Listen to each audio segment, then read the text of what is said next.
ഇത് 2 ദിവസത്തെ വീഡിയോ ഒന്നിച്ച് കാണിക്കുകയാണ്. ഇത് ഇന്നലെ രാത്രിയിൽ ഉപ്പേരി വറുക്കുന്നതാണ്. നമുക്ക് വാഴക്കൃഷി ഉള്ളത് കൊണ്ട് എപ്പോഴും നമുക്ക് കൊല കിട്ടും. അതനുസരിച്ച് ഉപ്പേരിയൊക്കെ വറുത്ത് വയ്ക്കും. പിന്നെ നാളെ ഞാൻ പോവാണ്. അപ്പോൾ കുറച്ച് ഹോസ്റ്റലിൽ കൊണ്ടുപോകാമല്ലോ. അപ്പോൾ ഇല്ലേ വലിയൊരു അയലമീൻ, ഒരെന്നല്ല കുറച്ച് അയലമീൻ അച്ഛൻ മേടിച്ചിട്ട് വന്നു. ഇത്രയും വലിയ മീൻ ഞാൻ ആദ്യമായിട്ട് കാണുകയാണ് കേട്ടോ. പിന്നെ അത് വറക്കാമെന്ന് വിചാരിച്ചു. പിന്നെ എന്തൊക്കെയോ ഞങ്ങൾ നൈറ്റ് പറഞ്ഞുകൊണ്ടിരിക്കുകയാണ്. അങ്ങനെ പിറ്റേ ദിവസമായി. അമ്മയ്ക്ക് ഇന്ന് തൊഴിലുറപ്പുണ്ട്. അമ്മയ്ക്കാണെങ്കിൽ പോകാൻ ഒട്ടും താല്പര്യമില്ല. കാരണം ഞാൻ പോകുന്ന ദിവസം തന്നെ പോകണമല്ലോ. അങ്ങനെ എന്നെ കൊണ്ട് പറ്റുന്ന പണികളൊക്കെ ചെയ്തിട്ടാണ് ഞാൻ ഇറങ്ങുന്നത്. എനിക്കാണെങ്കിൽ അല്ലെങ്കിൽ ഭയങ്കര വിഷമം, അമ്മ ഇതെല്ലാം ഒറ്റയ്ക്ക് ചെയ്യണമല്ലോ. ഞാൻ ഇവിടെ എറണാകുളത്ത് വന്നാലും ഇതൊക്കെ തന്നെ അമ്മ ഒറ്റയ്ക്ക് ചെയ്യണം, എന്നാലും എനിക്കൊരു വിഷമമാണ്. അപ്പോൾ കൊണ്ടുപോകാനായിട്ട് വലിയൊരു പൊതി കിട്ടുകയാണ്. ആ പൊതിക്കകത്ത് ചോറ്, നമ്മൾ ഇന്നലെ പൊടിച്ചില്ലേ അത്, ചമ്മന്തിപ്പൊടി, കൂർക്ക, മെഴുക്കുവരട്ടി, മീൻ, അച്ചാറ്, പിന്നെ വാഴയ്ക്കപ്പുഴുക്ക് സെപ്പറേറ്റ്. പിന്നെ എനിക്ക് മുട്ട ഭയങ്കര ഇഷ്ടമായതുകൊണ്ട് മുട്ടയും പുഴുങ്ങത്തിരും. ഇത്രയും വലിയൊരു പൊതിയാണ് എനിക്ക് കിട്ടി തരുന്നത്.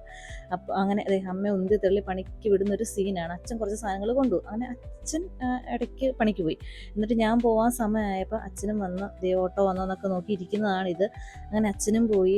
ഞാൻ വീട്ടിൽ നിന്ന് ഇറങ്ങുകയാണ്. അങ്ങനെ ഓട്ടോ കിട്ടി. ഇനിയുള്ള പോക്ക് ഭയങ്കര വിഷമമുള്ളതാണ്. ഈ ഇങ്ങനെ കുറേ ദിവസം വീട്ടിൽ നിന്നിട്ട് പോകുന്നവർക്ക് മനസ്സിലാവുമല്ലോ, ഭയങ്കര വിഷമമാണ്. ഇനി ചെന്ന് കഴിഞ്ഞാൽ ഒന്നും വീഡിയോയിലും കാണിക്കാനില്ല. പിന്നെ ഭയങ്കര മിസ്സിങ് ആണല്ലോ. വീട്ടിലെ ഫുഡാണ് മെയിനായിട്ട് മിസ് ചെയ്യുന്നത്.